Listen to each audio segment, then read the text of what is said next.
It is very rare for us to start the live broadcast portion of this show and have news to react to. But Tony, you were just telling me I don't have the news in front of me. What just happened on social media? It looks like Lamar Jackson, via his Twitter account, has requested a trade. He's put a little thread together, which I will read right here really quick. A letter to my fans. I want to first thank you for all the love and support you consistently show towards me. Thank you. Thank you out front. Not looking good for Ravens. All of you are amazing, and I appreciate y'all so much. I want you to know that that you should not believe everything you read about me. Let me personally answer your questions. In regards to my future plans, as of March 2nd, I requested a trade from the Ravens organization for which the Ravens have not been interested in meeting my value. Any and everyone that has met me or been around me knows that I love the game of football, and my dream is to help a team win a Super Bowl. Were you eating before you started reading? Yeah, I see a piece of a bagel. I see Roy like getting a bunch. What, Roy? Do you have cream cheese on your? I'm glad you guys are ready for the live broadcast. Is that cream cheese on the front of your girl dad sweatshirt? That is true. Yes, that's correct. Okay, continue, Tony. I want to know the science behind why we can hear that you were eating before. Like, Do you? It was only a bite too. I don't know. You want us to call Neil deGrasse Tyson is and there have more it? liquid in the mouth? Like what is What it? did It's you a have? piece of food. I had the other half of the bagel. I had the other one. Okay, so please continue. So you weren't expecting me to come to you for reading? No, I was, and I told you I was ready, and then you were like, "All right, you ready?" I'm like, "Yeah, I'm ready. Let's do it." And then I was like, "Oh, I got a piece of bagel in my mouth." You and Roy sharing a bagel is adorable, by the way. You know, it's what we do. Stugotz would like You to. all are great, but I had to make a business You ain't decision that was the best for my family and I. No matter how far I go or my career takes me, I'll continue to be close to my fans, to the Baltimore Flock Nation.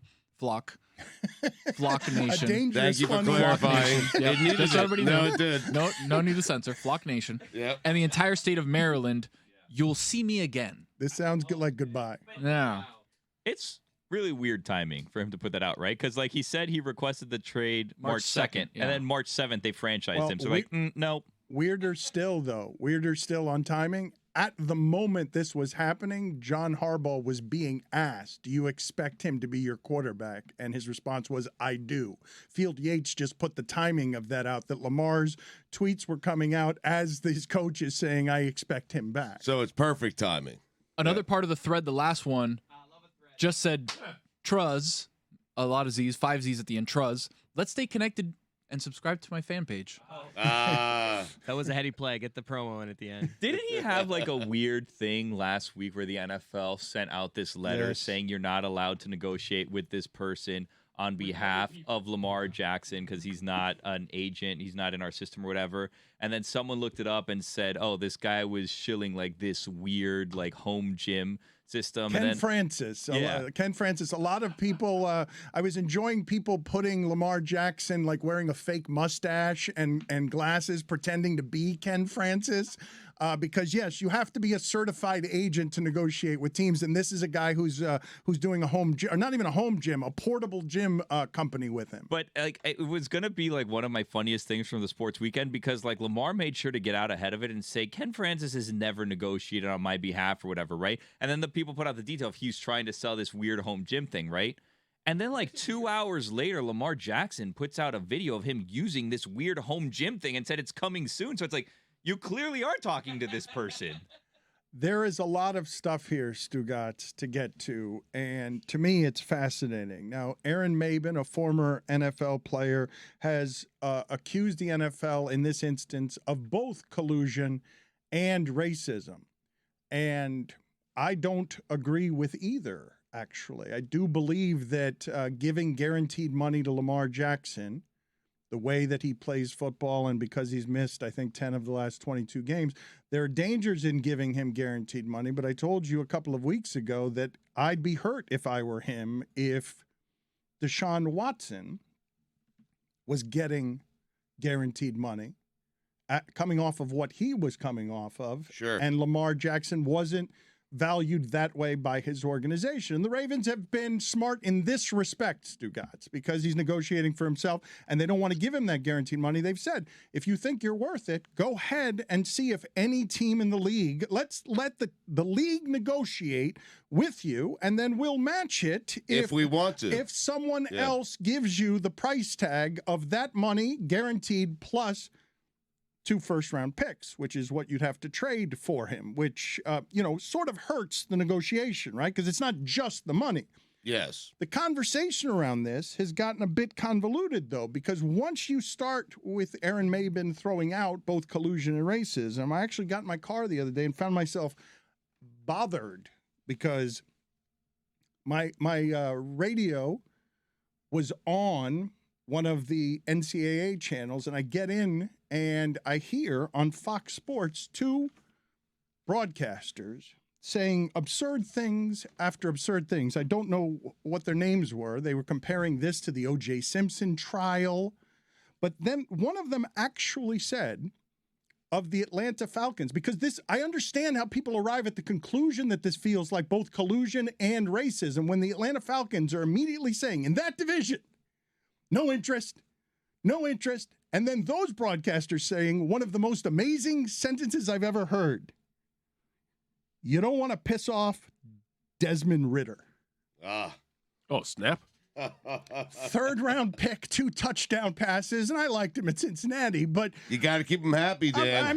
but they went after Deshaun Watson and pissed off the best player in franchise history and former MVP Matt Ryan. Matty Ice. You don't want to piss off Desmond Ridder for an MVP. You realize that if I put Lamar Jackson in that division, that team immediately becomes the favorite. And nobody wants him. But you piss off Ritter. You do piss off Ridder. Can't take Forget that about chance. the other teams in that division that you piss off. You piss off Ritter. The conversation around this is fascinating, Stugotz, because an athlete in his prime who has won an MVP at a really important position can't get his money, is negotiating for himself, and has now decided public mess. He has now decided, and we've talked about this a lot, Stugotz, Aaron Rodgers and Tom Brady somehow learned this from LeBron. These guys have all realized the power and the economies that they have, and in a salary cap sport, if you want something different than what you presently have, you can make the mess that makes it so uncomfortable that you get out of there. And Lamar Jackson is now willing to make the mess more than he's been willing to make the mess. But if the Ravens match, right? He's kind of stuck. Oh, but now we find the test, right? Because Yes. I've heard the conversation many a time. People say in basketball, well, why don't you just keep the guy? He'll be upset and you just keep him. But it always ends the way Durant ends. Eventually, he's gone. Eventually, you have to get rid of him because he makes it so untenable and so unpleasant that you can't keep him. But this hasn't happened in football. And it certainly doesn't happen at that position. And it certainly doesn't happen with a player in his prime worth this much money, a former MVP. And now you have, because of a player who doesn't have an agent and an organization that is being responsible, Stugotz, because they're like, well, the Deshaun Watson contract is asinine. And Jackson is like, nope, that's the precedent. And the NFLPA is leaning on him.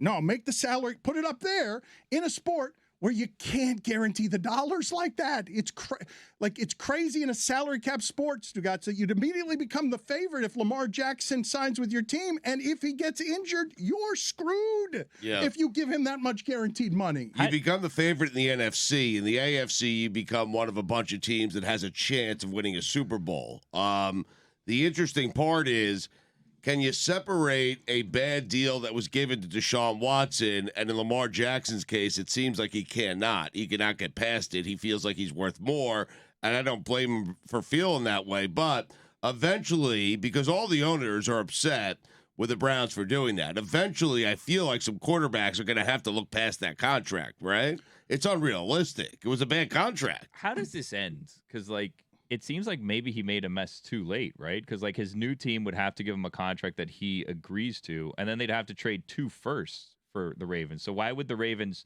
trade him for anything but 2 firsts at this point? Billy, one of the things that's happening here that to me is a bit inescapable is if you look at the first, 12 games of the Ravens season last year, I said this a bunch, they were a handful of points from being undefeated.